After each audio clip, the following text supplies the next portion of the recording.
Freya. Oh, you suck. You gotta come in on the beat. Oh. Come on, Champagne. Champagne. Hey, now. Well, Lynn. Thank you, Lynn. Thank you, Lynn. Thank you, Lynn. And Treva. Yeah, this is happening. I personally blame the fact that we have drank half of this jug of wine. We are drinking Carlo Rossi Sangria, and it comes in a jug and it's delicious. That's dangerous. Dangerous. Oh yeah, what are we reviewing today? Today we're reviewing Precious. Adaptation from the book Push. By Shapphire. By Shapphire. Was that 1996 or so? Yes. And the movie came out in 2009. Yes. So this is part of our Black History Month series, where we are focusing on books that are either about significant Black figures or written by Black authors. Yay. Yeah, we're excited about this series. So let's jump into Push. Yes. You got to push. Come on and push. Push is deep. I mean, that just was so deep for me. Right. So Now you want to chime in.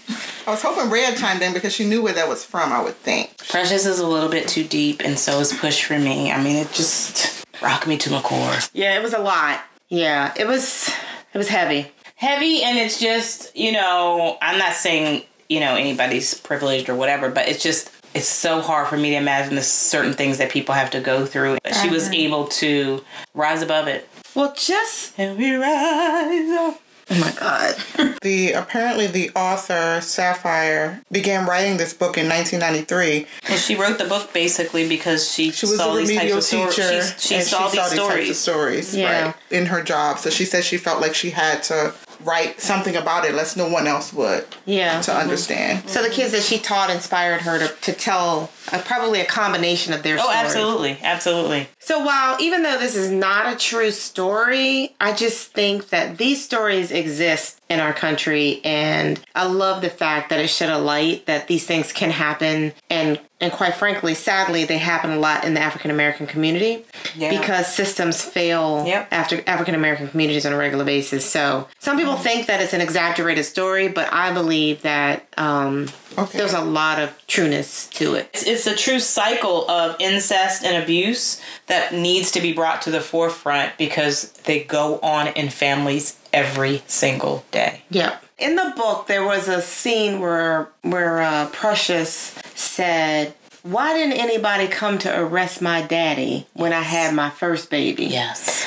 And that hit me so hard. Like, why didn't everybody knew it was her daddy's baby? Because she was very open with saying that. Yeah. Yeah, but why? Yeah. Right. Exactly. And then she was 14 when she had her first baby. 12, I'm sorry. 12 when she had her first baby.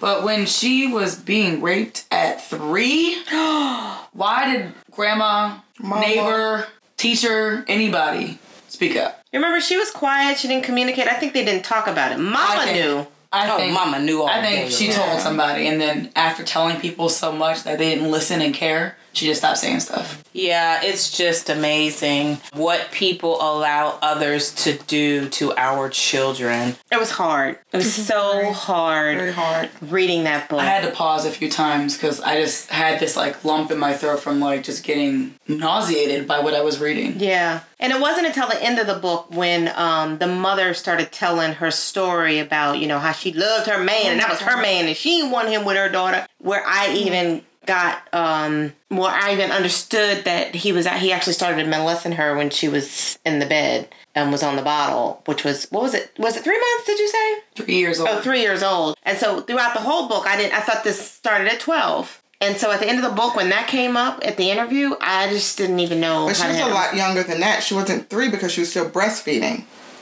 Maybe it was 3 months. She was still in the bottle. That's right. You're right. And then she said, and the bad part about it is, he almost fit up in her. And I was like, what is going on? Like, it just, that mama should be in jail. So that got to me. But then when she started talking about how she needed to be taken care of and Precious had to take care of her too because she had her needs, I put the book down and I walked out of the room. Yeah, that was so bad. Like, not only was Daddy molested. Her mama was too. Yeah. Exactly. And then you were mad that daddy was sleeping with your daughter, but then you were making your daughter do the same thing? Yeah. So, were you sorry? No. Making your daughter do the same thing, what? She was making Precious take care of her needs. Oh my God. Did you miss that? No, I didn't. That was one of my questions because I thought, I know I'm not crazy. And I know that can't be. No, that's exactly what happened. She was making her take care of her needs. Remember she said, and I don't even like the smell between my mama's legs, and she made me go up there. Yeah. I don't know why I gotta do it. Yeah. You don't remember that conversation? Yeah, it was in the movie, it was right before she went to work. Or school. I remember. And that's the part that stuck in my head. I'm like, wait, no, it can't be that bad. Like, it cannot possibly. Yeah. You were in all denial reading that. Yeah. You had to be because, it's hard. It's hard. That is beyond crazy. I can't even. So the movie, Precious, Monique... I know we're not even talking about Cass right now, but let me tell you, I hated her with a passion in that movie. Amazing job. That role. She played that. I did not see Monique in that role. Well, no, she's supposed to be like 400 pounds. Well, so when Monique came out there, I was like, that's not her. And then as she just started acting and being so vile and hateful and rough, I was like, yep, that's perfect. Mm-hmm. Monique killed it. Oh, she was amazing. Killed it. She was absolutely amazing. Especially the end, her last, telling her, the social worker, the story. I was like, oh, you Well, when she came and said, I know that I don't have HIV because he had never put it in there. But you can see her skin started to get whiter where she was having those symptoms of it, but had never gotten tested because she was so uneducated thinking that it had to be gay sex, basically, for her to get it. Mm-hmm. And that's when Precious was like, don't get checked out. Yeah. Right. That showed that was a time for her to actually be smarter than her mother, to prove that she was smarter. Even though her mom still didn't get it, but she was called dumb her whole life. And that one time she was able to prove that I know more than you do.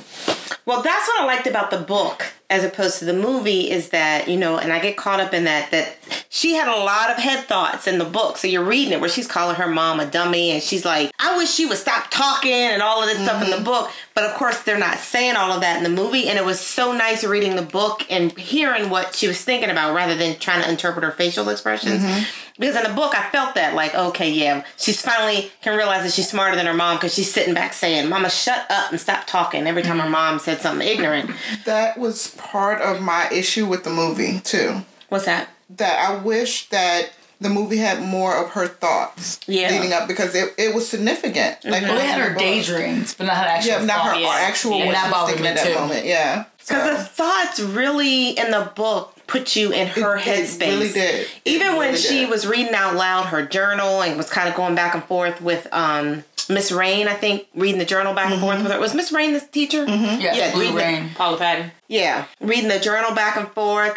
There was so much dialogue for us reading the book, reading her journal entries that it put us in her headspace. Yeah. So absolutely knew what she was feeling at all times. Right. We were feeling a certain thing watching the movie because it was just a lot. Right. But we didn't necessarily know everything that she was thinking. Yeah. Right. Especially when she first got offered to go to the alternative school. When she was leaving the house in the book, she was so excited. I can't wait to get here, blah, blah, blah. But you didn't actually feel that in the movie, that she was super excited at all. So I wish they would have left a lot of her thoughts. Right. And then this whole transformation of her becoming smarter and how she would take this test and she got a better score than before, but it wasn't where it needed to be. And this whole transformation of her realizing that she was smart. Right. And even when she went to live in that home and just the things that she was knowing and she started to read. I mean, you got a little bit of a sense of that in the movie, but it was just so impactful. I mean, it literally went from her not knowing her ABCs almost to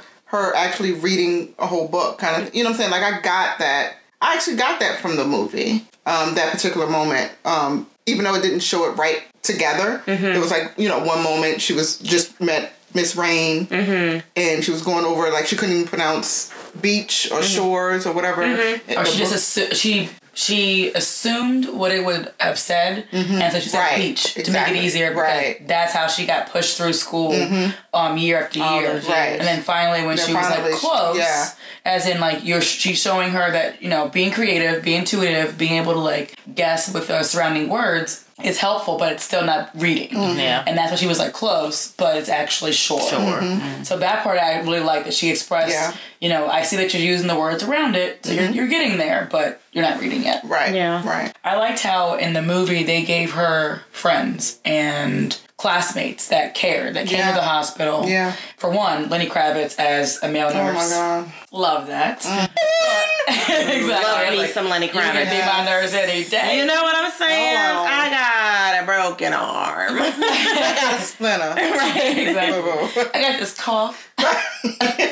But yeah, so seeing her with friends and people that like made her laugh, I really enjoyed that in the movie. Yeah. I think, you know, to be honest, nowadays you miss out on a lot of that.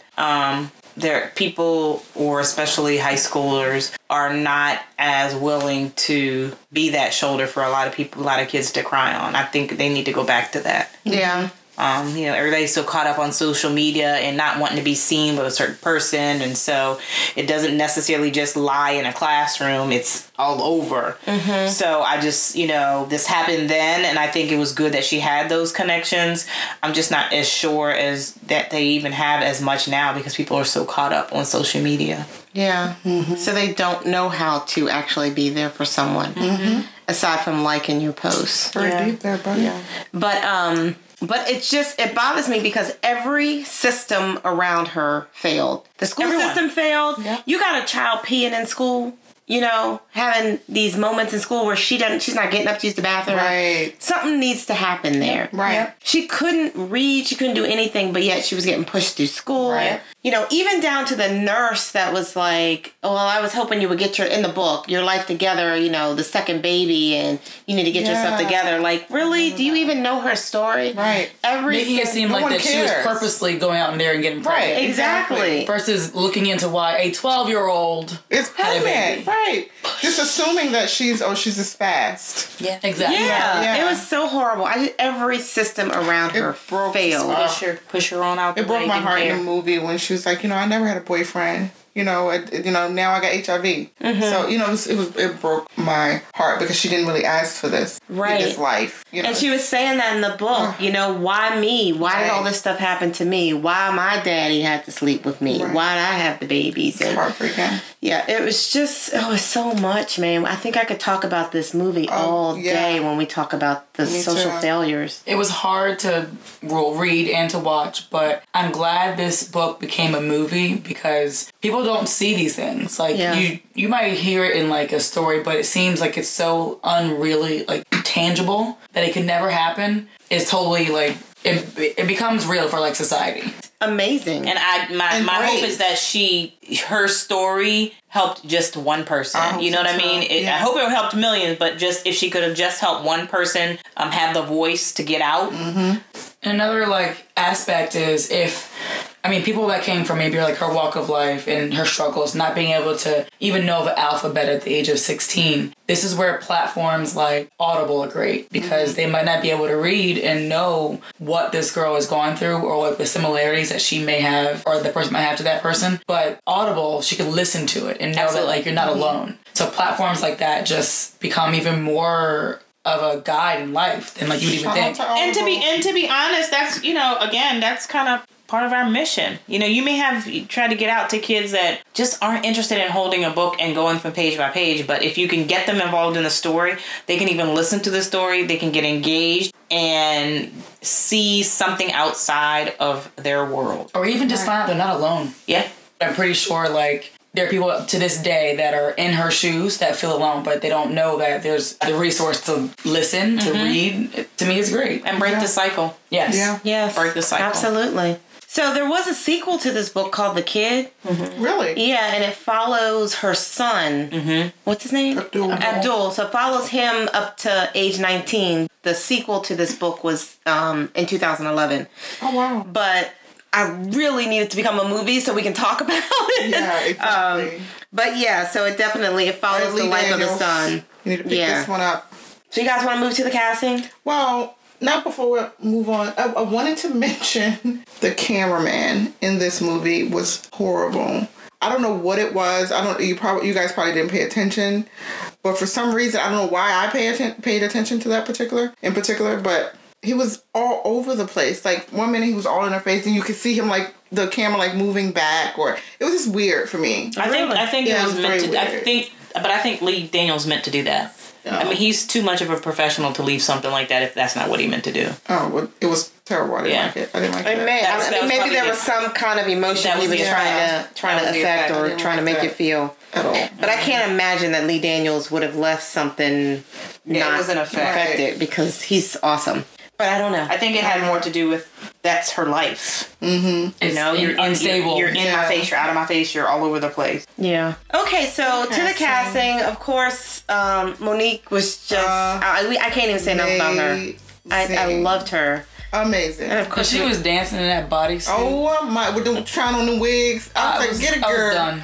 Get a girl. I was like, "Get a girl." Monique. Knowing that she struggled with her body images, like, personally in her real everyday life, to know that she wanted to portray the mom as best as she could, so she had to swallow her own pride to do that, I was like, you go, girl. Mm-hmm. Yeah. 'Cause, I mean, me in a catsuit, a bodysuit on the TV, I feel like a little bit something insecure. But she literally got on it. Okay, so how do we want to rate this? Are we ready to rate? We are. Oh, let me get a shout out to Precious. What's her name? Gabrielle Sidibe.